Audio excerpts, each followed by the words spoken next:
In today's video, we are going to study uh, the pawn plus king versus bishop plus king. And I just wanted to show you the example that the bishops can immediately control the king pairs of the pawns because of their flexibility to move on the diagonals immediately. So this pawn would be controlled immediately. That, for example, if pawn moves to a6 and king moves to anywhere on g5, for example, and a pawn moves, then bishop can capture this pawn, and this position will be a draw. Just to I wanted to illustrate to you people that how power of bishops is unbeatable in end game due to their control and flexibility to move any squares on their diagonals. So we begin our chapter from a basic example, and that is in this position it is black's to move, and I want you people to pause the video and think that what happens if it is a black's to move, whether he can hold the position or it is a win for white. I hope you have paused the video and have given a thought to this position. I have discussed a scare rule in my previous videos. And the scare rule was that we are going to calculate the scares in which the pawn promotes. And here this h pawn promotes in 1, 2, 3, 4, 5. In 5 scares. 5 moves he is going to promote. And if we calculate here, over here, then these are 5 scares. And we draw a triangle including this over here. Sorry, including this pawn 1, 2, 3, 4, 5, 6. 1, 2, 3, 4, 5, and 6. Total, if we include all of them over here. And 1, 2, 3, 4, 5, 6. 1, 2, 3, 4, 5, 6. And this is a complete scare.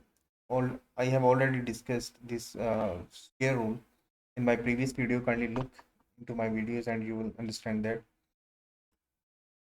if this king is in this scare, then he can stop this pawn from winning.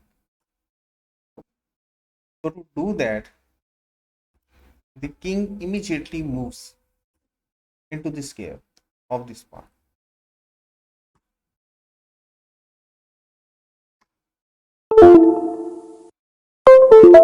Immediately moves into the scare of the pawn. Actually, there was a problem with my mouse. That's why I was stuck for a moment my video.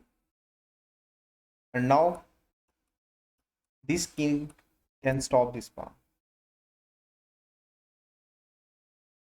So here you understand that how methods which we study in the end game or the tools we study in the end game help us in our real games. And this is an example of a real game where black was able to draw this game because he understood this rule that I would be able to hold this pawn and I'm going to sacrifice my bishop for this pawn over here. So after this h4 is moved and king d6, king to e6, h6, king f6. Now c7 is being played, and after that black sacrifices the bishop for the pawn and king takes, and after that king just moves over here, carrying this pawn, and this is a draw. So from here you understand that how important are the rules we must know and the methods we must know to understand this game of chess. This is a scare, and here if it is white's turn, for example, in this position, this is a white's turn, and white wins. The reason behind is that When he is going to play this move, for example c7, and bishop takes and king takes, this king is away from controlling this, or he can immediately go for h4, and this king will be very far away to capture this pawn because he would be one tempo short. Let me elaborate you. After h4, the only move here is, for example, if king moves again, tries to the same sequence, king to c5, still h5. If king tries this, for example, king d6, h6.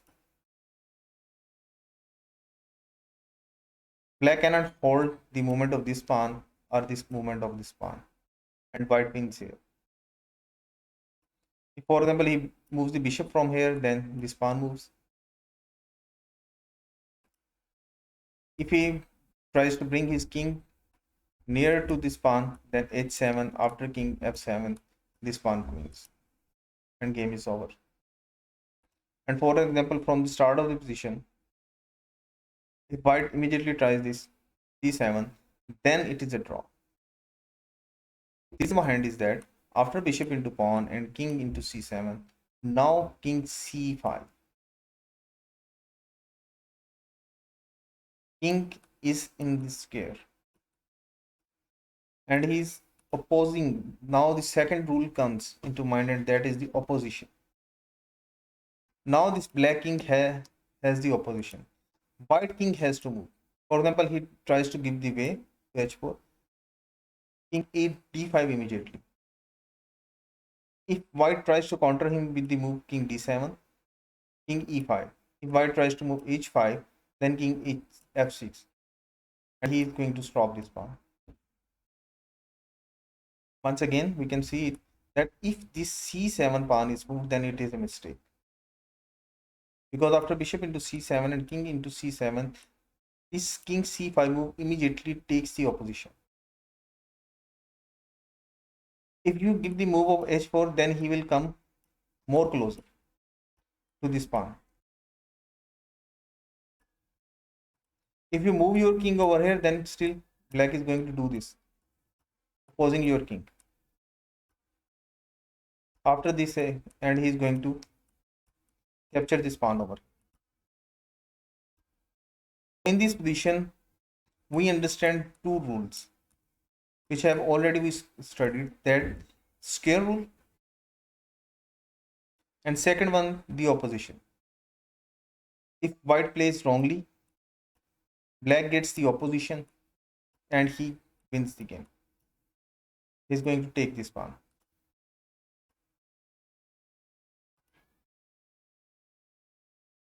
And if he plays correctly h4, then he wins because black is not in the square of the pawn. After this, and after this, and it is. So I hope you have understand that it is black's rule who immediately comes into the square of this pawn. This bishop controls this pawn, and this king is going to control this pawn. But if it is white's move and he has to play this h4 move, immediately countering this king from coming into the square. If king comes over here, the pawn immediately moves forward and wins. I hope you have understood the concept behind this, and please also study my previous videos. Also watch them and understand the rules behind square rule and triangulation method further, and opposition also. We move to our next example, that is if we have a bishop against two pawns, and these two pawns are on fourth rank. The rule over here is that bishop is going to counter the pawn on b5, this pawn, and this king is going to counter the tail of this pawn. The reason behind is that when this pawn is moved to, for example, g7, then this bishop would immediately capture it, and this king, which is on the tail, he would capture the tailed pawn, the backward pawn. And let's check it out how it happens. After king e4, we go immediately with the method, and that is king f5. The move of king f5 is that it has does two things. That is, does not allow white to play the move king g5, g6. And second, it comes to g4 and attack this pawn from the behind. And this bishop is going to come over here on this long diagonal, and is going to hit the pawn, advanced pawn. And in this way, black would be able to draw the game. After king e5, g5 is played, king f5, g6 is played. Going to develop, immediately going forward. And now bishop c3, attacking this pawn. And now when h5 is played, you play your king to over here. You are going to hit this pawn from the behind. And remember, you are going to cage this king on this square, on h6 square, by your king, that he does not have a move. For example, here, if he does not play properly and we play the move like this over here, then he moves the pawn over to g6 and you bring your bishop over here. And for example, from here, I would say, you does not play properly. He plays the bishop, you place your king over here. Now it is a win, because king must have to come immediately, attacking this pawn over here. You can't counter it from the front. If you move over here, then these pawns are going to just win. You can't stop it. One of these pawn is going to win. You can't come over here now, because now immediately g7. You have to give the move of bishop to c6 over here. Now king h7. Now it is supporting this pawn, and this king can't move over here to f7. So remember the rule. You are going to hit the tail by the king, and you are going to hit the pawn, advanced pawn, by your bishop. In this way, you are going to draw this game. Let's see, after king e5, and you are going to take all these squares from where the king could move backward. Remember that. This is another rule. That, for example, after g5, you are going to take these two squares from the white king to move backward.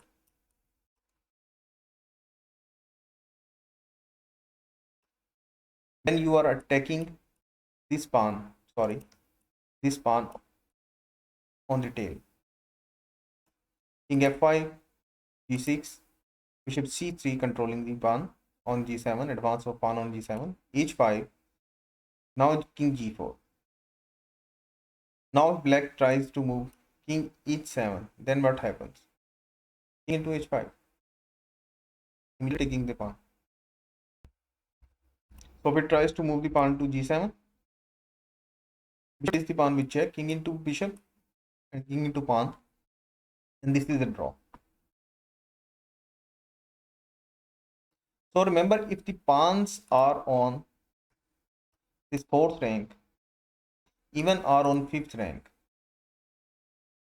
are on third rank, the same method is going to apply, that you are going to hit the pawn on the tail.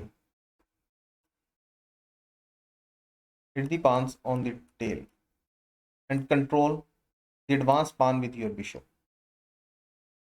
When the pawns are on fourth, fifth, or fourth or fifth or third lane.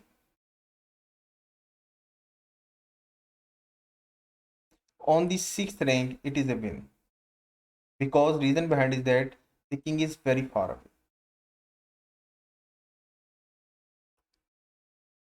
On the sixth rank, there are some few conditions where king can draw the game, and that are at an intermediate level, advanced level, and we will discuss them in the advanced level. That what happens if the pawns are on over here. What happens if the pawns on E and D are on sixth rank? How to control them? Where should our king be? These are the advanced examples, and we will discuss this in our advanced course lectures. I hope you have understood the idea. You are going to hit the tail, and this bishop is going to control the advanced pawn. Then he is going to sacrifice for the pawn bishop, and you are going to take the pawn with your king, and the game would be draw.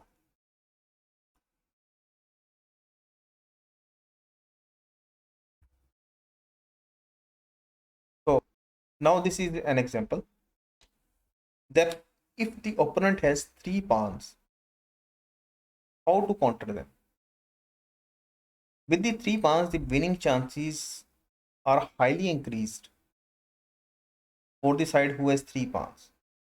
But if the defending king, like this over here, is front of the pawns, then drawing chances may increase. The reason behind is that the method to do it is that you are going to bring your king in front of the pawns and going to move the bishop to the tail of the pawns and hit on the tail from the back side. You are going to hit the pawns from behind, and with the king you are going to defend from the front. In this way you would be able to draw this position. This position is from an actual game with white. Boris Gelfand was playing, and with black R. Hobner was playing in Munich 1992. Hobner had three pawns and Boris Gelfand had a bishop and king. And Gelfand was able to draw this position. The reason behind was that his king was in front of the pawns, and he started hitting the pawns from the tail and forcing them to move forward. Let's see. Bishop c6, going for the plan, immediately hitting the pawns from the tail, from behind. e5 was played, now bringing the king to in front of the pawns completely. f5, immediately advancing the pawns. King e2. Now this king is in front of pawns. You are going to hit the pawns from the tail, from e8, from d7. Bishop f6, going back and trying to advance this pawn to g5 over here. Now bishop e8, hitting this pawn and forcing the black to play the move on this forward. If g5 is played over here, then now what to do? Bishop d7, hitting the pawns from behind. If king moves to g6, king g6, we are going to still keep our bishop hitting this pawn, and there is no way that black is just going to defend over here, or he's going to move the e4, and still you are going to hit this pawn chain. If king moves to g5, then what happens? Again bishop c8. After f4 check, king e4. Now you are going to lose one of the pawns. If now f3 is being played, what happens? You are not going to take this pawn, you are going to bring your king.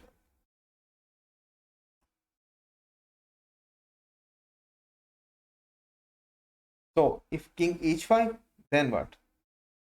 Now bishop b7, hitting this pawn. Now these pawns have all become weak.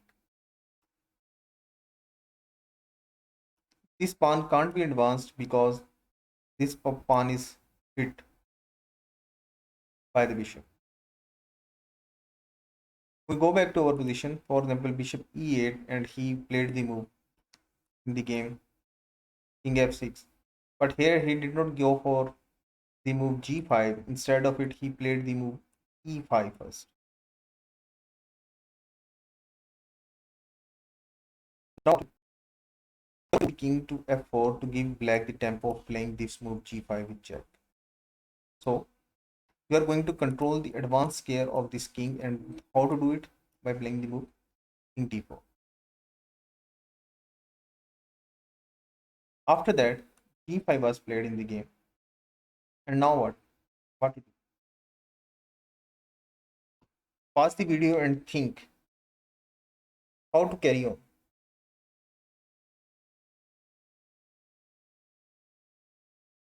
I hope you have thought that both of the moves, bishop b5 and bishop c6, both works.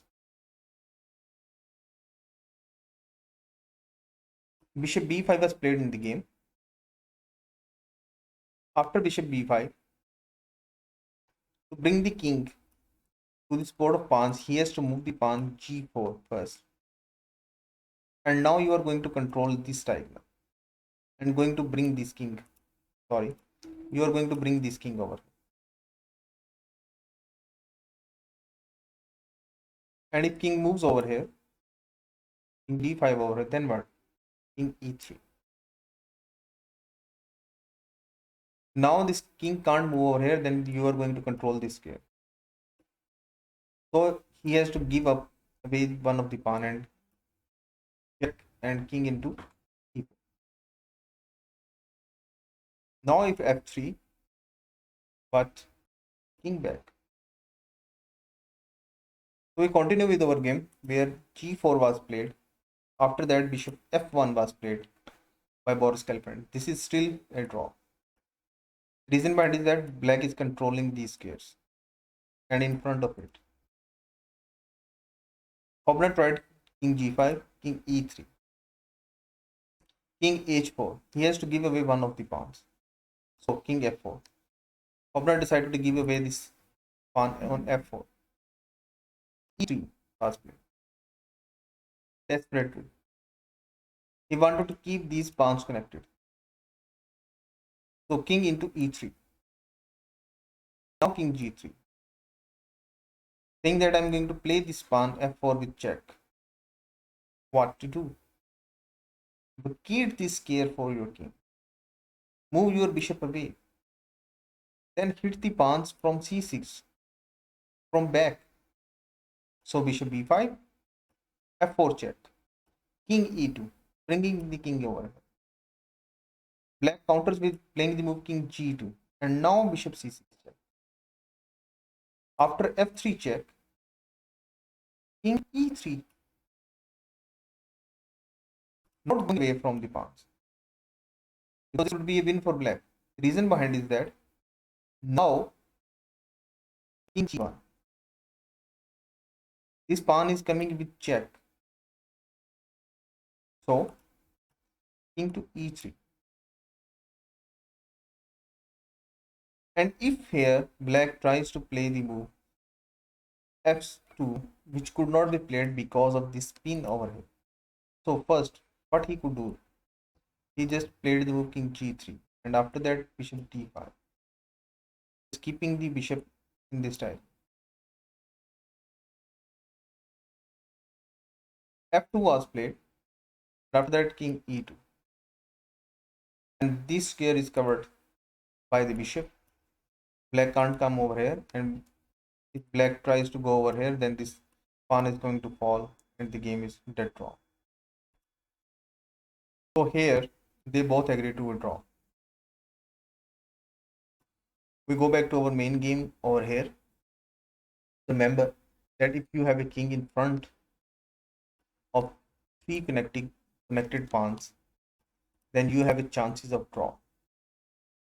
The method is that you are going to keep your king in in front of the pawns and going to hit the pawns from the rear by your bishop.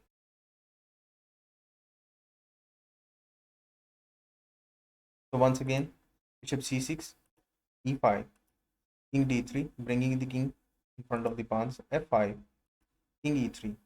Now your king has been reached in front of it. So king f6, bishop e8, forcing black to play the move g5. But if he does not place this e4 move, then you're going to take away the advanced care of this king, still forcing him to play the move g5. After he plays the move g5, now bishop e5.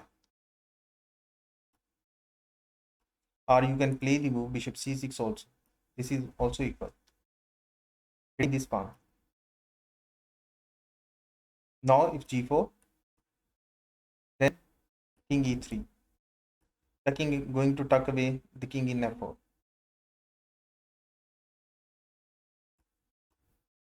So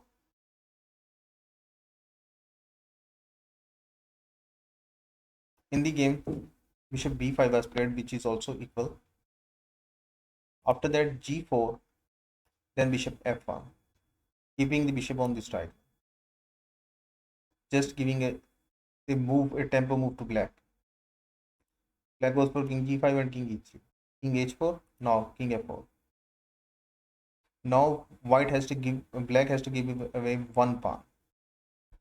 And he gave away e3 to keep the connected pawns. King into e3, king g3. Now, if this position is, remember that you are going to control this diagonal, this long diagonal, you are going to control it by your bishop. That black king can't move his king to g7 in future. And to do that, bishop b5 first. After f4 check, go back, king e2, king g2, bishop c6 check, f3 check. You are not going back because after king g1 and f2 check, you have lost the game. So king e3. This pawn can't be moved because it is pinned. So desperate try king g3. You have to keep your bishop in this diagonal to control this g2 square. Remember. So bishop d5, a tempo move. f2. Now king e2. Now this king is controlling this queening square, and this bishop is controlling this square g7 square that this king can't come over here. So I hope you have understood the concepts behind this bishop and two pawns and three pawns end games. I'm going to include one more example in it, just in case. One example, I found it to be interesting one. Although this title is not in the video, but I'm going to place this example. In bishop and pawn versus knight end games, it happens that the defending knight comes into Zugzwang, which we have just seen in another example where in Stama's mate that the knight came into Zugzwang. Here it can also come with a beautiful move, bishop b4 check. The knight can't take it because his pawn will go. So the king has to move. King moves to e6. Now we are going to give a tempo move just. Bishop c5. King d5. Attacking this bishop over. Now you move your bishop to a3. Now you are controlling this square that this king can't go to b6. Remember, you have to bring your bishop. You have to control the squares backward one square by your bishop to make this pawn queen. The reason is that then when your king will threaten this knight, it would be in zugzwang. So knight a7 check, king d8, knight c6 check, and king c7. And here remember the move triangulation.